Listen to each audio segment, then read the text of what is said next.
in court. Without objection, so ordered. Chair recognizes Ms. Tlaib. Thank you, Mr. Chair.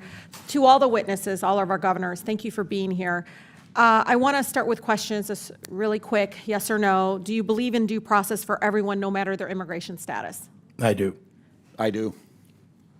Yes. What if they didn't vote for you? They're I not still allowed. support them. I Doesn't represent matter, right? everyone in my You know, they disagree with you on immigration. They disagree with you on climate, LGBTQ, right? All of you? We take care of everyone who lives in our state. So what about Palestinian human rights? I'll start with you, Governor. from Yes, Minnesota. support.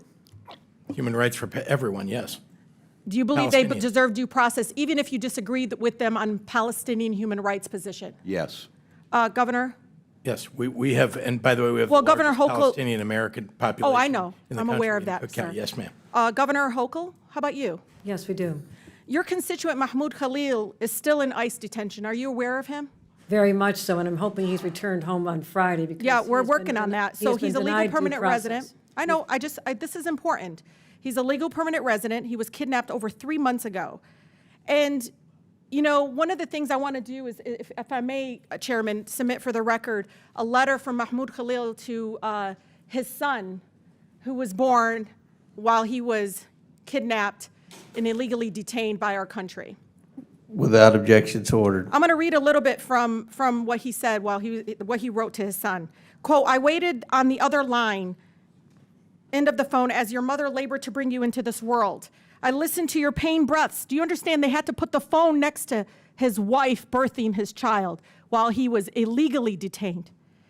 I listened to your pain breaths, her pain breaths, and tried to speak comforting words into her ear over crackling line. During your first moments, I buried my face in my arms and kept my voice low so that the 70 other men sleeping in this concrete room would not see my cloudy eyes or hear my voice catch.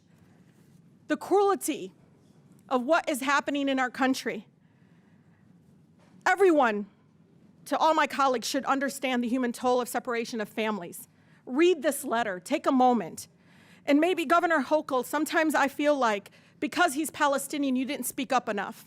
And I say that as a Palestinian American serving here in Congress. We all need to always support due process for everyone, no matter if you disagree with them politically or not. The judge said they might release him on Friday. You should use this opportunity, Governor Hochul, to redeem yourself and welcome that decision. I urge you to all protect your constituents' constitutional rights, no matter if you disagree with them politically, including the right to boycott, right, Governor Pritzker? Including the right to protest, boycott, do whatever. That's right. I want to discuss the next item. This is person that is now, I believe, already on a plane to Colombia. This is Michael Bogoya Durante from Southwest Detroit. He was on his way to a field trip while local police racially profiled him, said, oh, he don't speak English, let me call Border Patrol. He spoke English just fine. That set in motion to separate him from his mother and his community. He was 3.5 credits away from graduating high school. To us, he was our son.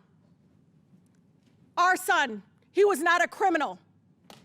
He was trying to do the right thing. He had attorneys at a nonprofit legal agency.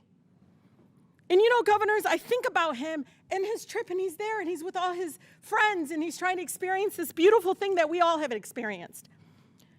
But what makes me angry about the fact that he went on this flight, he's probably in Colombia now, without his family, without his school community, without his classmates, is that many of my colleagues on the other side of the aisle, and maybe some on mine, their donors benefit from a broken and inhumane immigration system.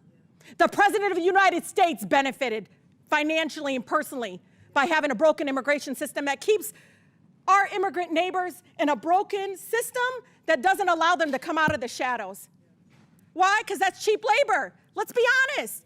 They're arresting dishwashers, people at Home Depot at work, and their donors benefit. You know it. The restaurant industry benefit. They know exactly what they're doing. If they even wanted to fix this immigration system, they'd go to the people that employ them. And we know it. Now, detention centers. Guess who's going to benefit from private detention centers and holding our immigrant neighbors? Their donors. So shame on us in bringing these governors here when we know exactly what is happening here. This is all for profit, all for cruelty, and fear and division. Fix our economic system in our country. People are starving. People can't afford basic needs. And you're ripping our loved ones away from us because you don't have the courage to fix our broken immigration system. It's been inhumane for decades. Shame on us, both Democrats and Republicans, for not doing what's right in this chamber and doing what is right for the American people and making sure we're not separating families. With that.